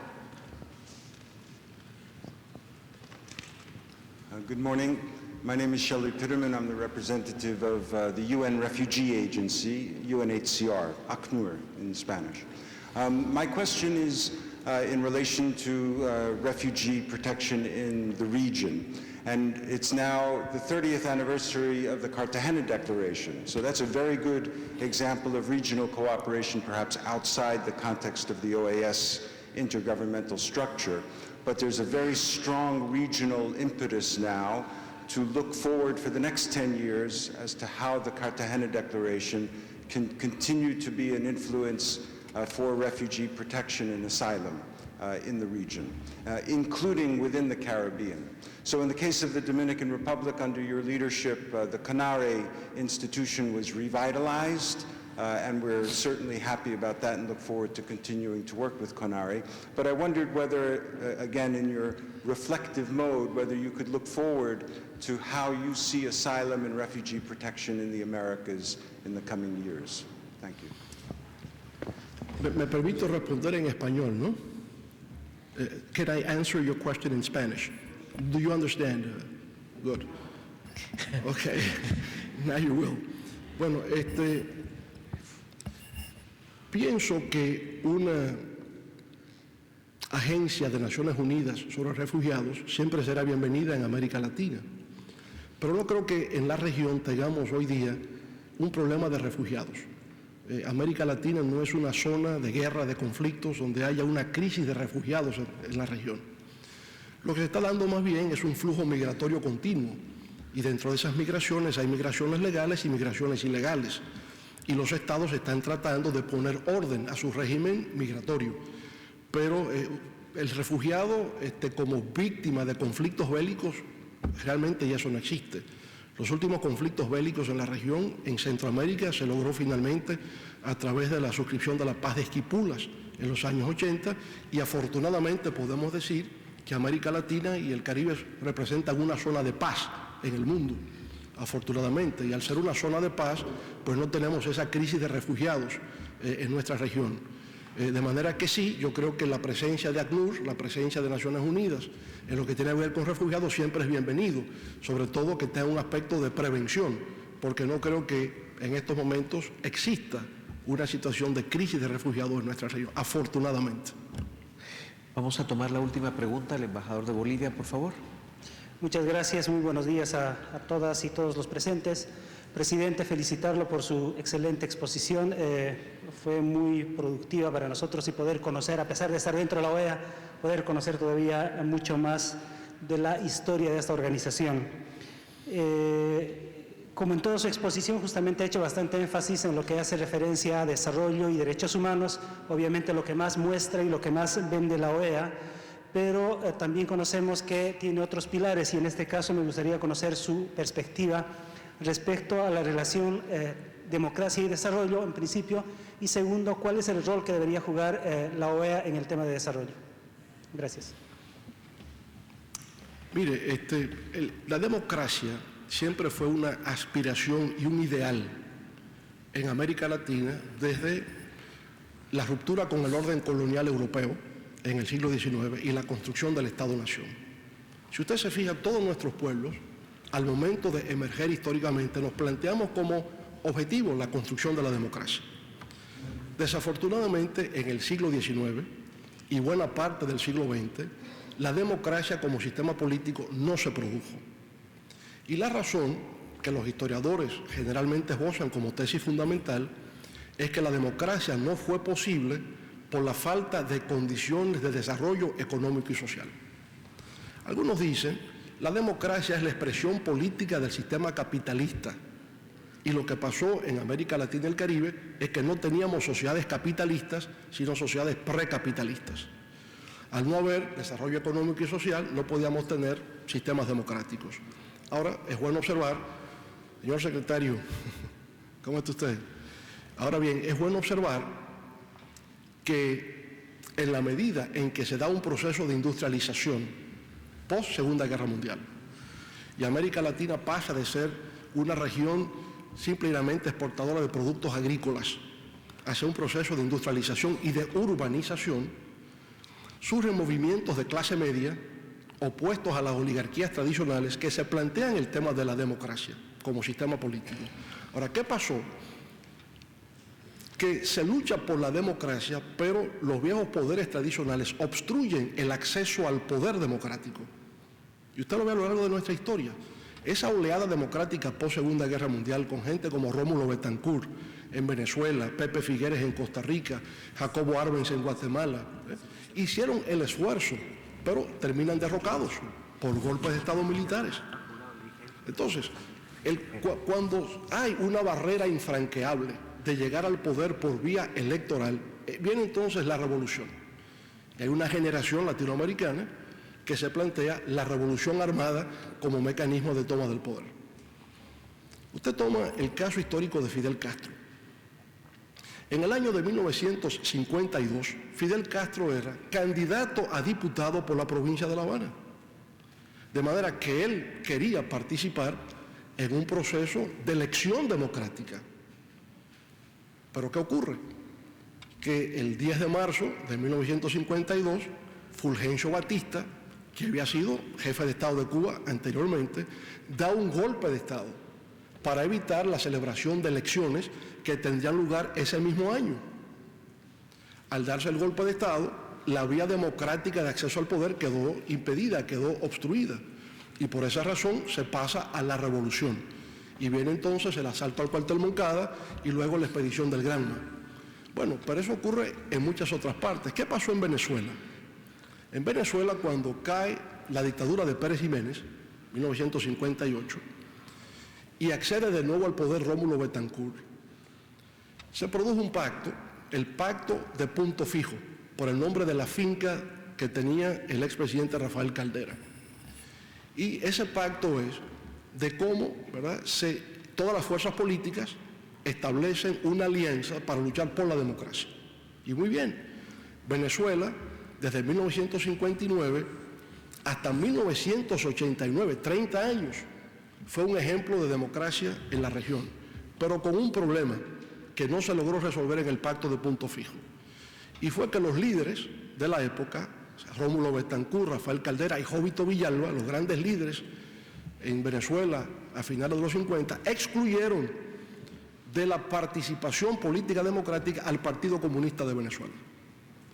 Y como resultado de esa exclusión, el Partido Comunista de Venezuela le hizo una guerrilla a Rómulo Betancourt, encabezada por Douglas Bravo. Una guerrilla que duró años. ¿Pero por qué se fue a la guerrilla el Partido Comunista? Porque no le permitieron participar del proceso democrático. Ellos querían ser parte también de las elecciones, hasta el punto que años después el Movimiento al Socialismo Más de Teodoro Petkov participa en las elecciones y termina siendo ministro de Hacienda o ministro de Planificación de Rafael Caldera. Entonces, el problema de la revolución vino porque se cerraron las puertas a la participación democrática. Ahora, una vez, mi propia generación política en la República Dominicana, cuando empieza a participar en política, nadie está pensando que va a ser diputado, ni que va a ser senador, ni que va a ser presidente, porque las posibilidades hacia eso están prohibidas, están impedidas. Entonces, ¿qué nos planteamos? Una lucha por la liberación nacional. Pero en la medida en que la región ha hecho posible una transición a la democracia y la participación electoral y se puede ganar elecciones y gobernar democráticamente para el país, la circunstancia ha cambiado. ¿Quién habría pensado 30 años atrás que un indígena de Bolivia iba a ser presidente de la República? Eso era imposible pensarlo. Pero hoy día, Evo Morales no solamente es presidente, sino que gana con el 65% de la aprobación de los votos, para orgullo de todos los latinoamericanos, por lo que eso simboliza en términos de progreso y de avance y de pluralismo en América Latina. ¿Quién iba a pensar que un obrero, un tornero como Luis Ignacio Lula de Silva podría llegar a ser presidente del país económicamente más poderoso de América Latina como es el Brasil? Sin embargo, es posible. Y en la medida en que ha sido posible, pues todos convergemos hacia el fortalecimiento del sistema democrático. Ahora bien, la democracia, para consolidarse en el tiempo, hoy día se encuentra al desafío y al reto del desarrollo sostenible económico y social. Y los problemas que tenemos es, América Latina está construida por sociedades estructurales duales, polos de desarrollo con polos de su desarrollo. Tomando quizás prestada la frase de Aya de la Torre, el gran teórico peruano, director del APRA, América Latina es como un recorrido a través del tiempo. Hoy día, usted encuentra en todas las ciudades áreas que es plenamente el siglo XXI. En Santo Domingo, la capital de la República Dominicana, hay polos que yo diría nada tiene que envidiarle ni a Nueva York, ni a París, ni a Miami, ni a nada. Está en el siglo XXI, pero igualmente tiene áreas que están en el siglo XIX. Entonces, esa disparidad estructural entre polos de desarrollo y polos de subdesarrollo hoy día representan una amenaza a la estabilidad del sistema político democrático de América Latina. De ahí que hay que hacer un esfuerzo de reducción de pobreza, de desaparición de la indigencia o pobreza extrema, generar empleos políticas económicas que generen empleos, sobre todo a los jóvenes, porque cuando la gente se ve impedida de tener ingresos seguros, entonces es una fuente de rebeldía y de actuación contestataria. El proveer educación de calidad, porque el único mecanismo de ascendencia social es la educación, para las personas, para las familias, para los pueblos. Entonces la educación es básica en esa capacidad de movilidad social ascendente. El acceso a la salud, a la seguridad social, al poder viajar, a la cultura. Eso es lo que reclaman hoy día nuestros ciudadanos en el siglo XXI. Y si los gobiernos democráticos no están en capacidad de satisfacerlos, entonces vendrán serias dificultades para los gobiernos democráticos en el futuro. Yo me siento, sin embargo, optimista. Hemos logrado mucho, estamos avanzando y cada vez hay mayor conciencia de cómo establecer esa conexión entre economía, sociedad, cultura, medio ambiente, política, en un marco de inserción internacional.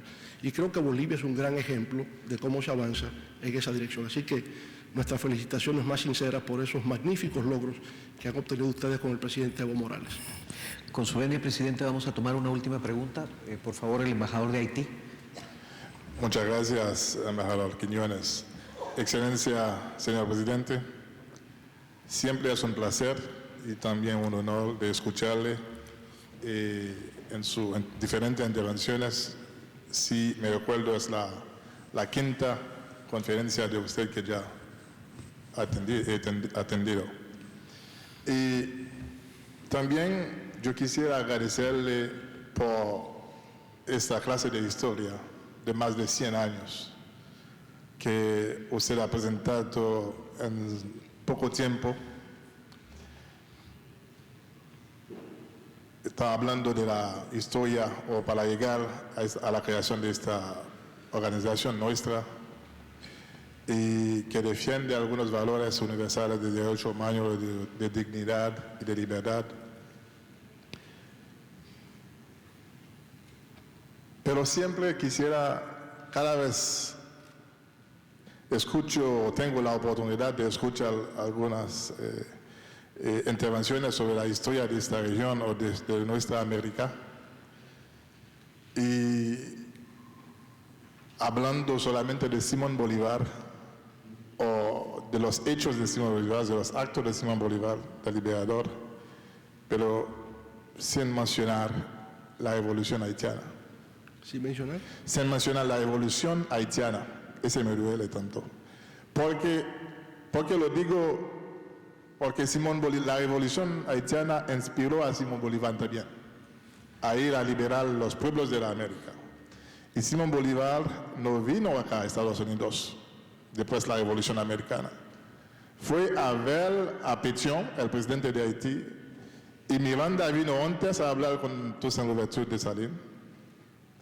Pero nosotros, con la revolución haitiana, fue donde los primeros valores de libertad, de derechos humanos, de dignidad vinieron. Y Simón Bolívar inspiró de eso para ir allá. Y cuando él vino a Haití, cuando preguntó al presidente Pétion, ¿qué debe pagar a usted? Pétion dice, nada. Solamente tú vas a todos los lugares en este continente donde hay seres humanos, gente oprimidos, va a brindarle la libertad. Solo es lo que tiene que pagar. Entonces, esos valores ya nosotros, después de la revolución haitiana de 1803, empezaron allá. Y yo creo que fue una gran resumen de la historia, me agradezco mucho. Solamente yo quisiera agregar eso. Después eso lo mencionó, lo mencioné sobre la revolución haitiana.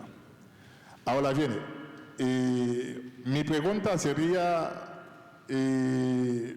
pedirle a usted cuáles serían sus recomendaciones con respecto al deseo de varios estados miembros de esa organización quienes quisieran llegar a la universalización del sistema interamericano. Y como usted sabe, para muchos estados de la región, básicamente del Caribe, ese es un reto constitucional o de sistema jurídico y todo. Pero, ¿cuáles serían algunas recomendaciones que usted podría brindar en este diálogo sobre la universalización del sistema interamericano de derechos humanos? Y una vez más, le agradezco mucho y le felicito por la profundidad, la riqueza de su presentación, y ojalá pudiéramos tener este video, este audio para escucharlo siempre, porque es muy interesante. Muchas gracias. Muchas gracias, muy amable por sus palabras. Mire, desde República Dominicana tenemos la certeza y la convicción de que la revolución haitiana, iniciada en 1791 y que culmina con su independencia en 1804, es uno de los más grandes acontecimientos históricos, no solamente de América Latina y el Caribe, sino de la humanidad. El haber logrado la primera revolución triunfante de antiguos esclavos es un hecho extraordinario. Haber derrotado al ejército de Napoleón en América es un hecho realmente fascinante. Y siento que ha habido un vacío, un descuido por parte de nuestros historiadores cuando, al iniciarse la celebración o los festejos del bicentenario de la independencia, se arrancó en el 2008. Debió haberse arrancado en el 2004, porque el 2004 era el bicentenario de la primera independencia de un pueblo de América Latina y el Caribe, que es Haití. De manera que siento que ahí hubo un acto de injusticia con respecto al pueblo haitiano y a la historia del pueblo haitiano. Ahora, lo que ha ocurrido, a mi modo de ver, o lo que ocurrió históricamente, es que por ese hecho glorioso, heroico, de haber sido la primera revolución triunfante que declara la abolición de la esclavitud, tuvo un precio muy alto para Haití, porque era un mal ejemplo a los poderes coloniales europeos de la época en sus colonias, donde había esclavitud, y ellos no querían que la esclavitud desapareciese. Hubo esclavitud en Cuba hasta el año 1868. Es decir, en Haití desaparece la esclavitud en 1804 y pasan 64 años para que en Cuba desaparezca la esclavitud. Y pasa todavía más tiempo para que desaparezca la esclavitud en Brasil. Y en Estados Unidos, en este país, se declara la independencia en 1776 y prácticamente transcurre un siglo, pasa un siglo prácticamente, para que logre establecerse la esclavitud en medio de una guerra civil interna. Y tienen que pasar 200 años o más para que un descendiente afroamericano llegue a la presidencia de los Estados Unidos. De manera que este es un tema que ha estado instalado, ¿verdad?, en el centro de la historia universal. Y de ahí nuestro respeto y nuestra más profunda admiración a ese hecho histórico fundamental, que fue la revolución haitiana, su independencia y la abolición de la esclavitud. En la Fundación Global Democracia y Desarrollo celebramos permanentemente los aportes históricos y culturales de Haití, de manera muy especial cuando se produjo el centenario del nacimiento de, para nosotros, el más grande escritor haitiano de todos los tiempos, Jacques Roumain. Le Gouverneur de la José, ¿verdad? Es una novela fabulosa que yo recomiendo a todo el mundo como de lo mejor que se ha producido en la literatura de América Latina. ¿Por qué no haberlo mencionado al lado de Simón Bolívar en el día de hoy? Porque la referencia a Bolívar está más bien por la vía de la promoción de la unidad y la integración latinoamericana. Y pienso que en este sentido Bolívar es el gran visionario de la gran confederación de estados latinoamericanos, de igual manera como lo fue el apóstol de la independencia de Cuba, José Martí. Pero Martí habló de la unidad de las Antillas, como también lo hizo Eugenio María de Hostos, el puertorriqueño, la unidad de las Antillas. Pero el primer visionario que entendió que había que generar la integración y la unidad de los estados latinoamericanos fue Simón Bolívar. Yo pienso que al mencionar a Bolívar he hablado por los haitianos y por los dominicanos y por todos los latinoamericanos, porque como una vez escribió José Martí en un famoso opúsculo, decía: todo el que llega a Caracas antes de quitarse el polvo del camino y beber y comer, pregunta dónde está la estatua de Bolívar, y hace bien, porque todos los latinoamericanos debemos siempre reverenciar la figura de Simón Bolívar. Le pido disculpas si esta conferencia de hoy le resultó un poco larga. Yo me lo sospechaba y por eso ustedes notaron que al subir al podio oculté mi conferencia en este folder. No quería que ustedes vieran el volumen de los papeles que traía. Y es por un consejo que una vez me dio mi distinguido amigo, el expresidente de Colombia y actual presidente de la UNASUR. Contaba que en una ocasión una persona fue a dar una conferencia y al igual que yo traía una conferencia muy larga por escrito. Y entonces cometió el error de mostrar los papeles a destiempo y sintió que de antemano el público le reaccionó en forma adversa. Entonces él le hizo esta recomendación. Mire, yo sé que mi conferencia es larga y que algunos de ustedes no van a resistir permanecer todo el tiempo. Yo les pido que si se han agotado, si el tedio les ha vencido, pueden salir del salón sin problema. Lo único que les pido es que lo hagan sigilosamente para no despertar a los que se quedan. Así pues que yo les agradezco a ustedes esta gentileza y esta benevolencia que han tenido de escucharme en el día de hoy. Muchas gracias.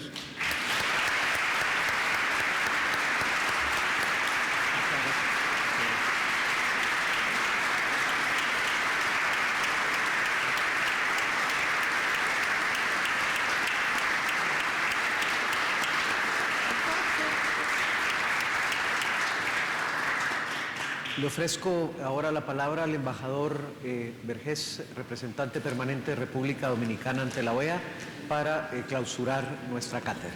Embajador, por favor. Queridos colegas, señoras y señores, buenos días. Pone en el programa que me corresponden las palabras de cierre, pero yo quisiera que en lugar de palabras de cierre fueran unas palabras de apertura al diálogo, que esta magnífica conferencia de nuestro presidente sean un estímulo para seguir conversando de cosas que les atañen a ustedes, que nos atañen a nosotros, porque entiendo que la OEA debe ser un centro no solamente de discusión política, sino de mutuo conocimiento esencial entre todos los que aquí representamos a nuestros países. Quisiera agradecer al presidente Fernández por haber aceptado la invitación que en un principio le hicimos. Quisiera agradecer al embajador Quiñones por haber facilitado toda una serie de pequeños detalles que eran necesarios para que esto se diera, al secretario general Insulza y a todos ustedes por acompañarnos. No sin antes decirles que, puesto que estamos inmersos en lo que hemos denominado visión estratégica, creo que lo que se ha dicho hoy aquí debe ser tenido muy en cuenta a la hora de evaluar todo lo que pensamos sobre la OEA y todo lo que queremos que sea esa nueva OEA que el presidente Fernández ha tenido a bien incitarnos a considerar en el día de hoy. Muchas gracias.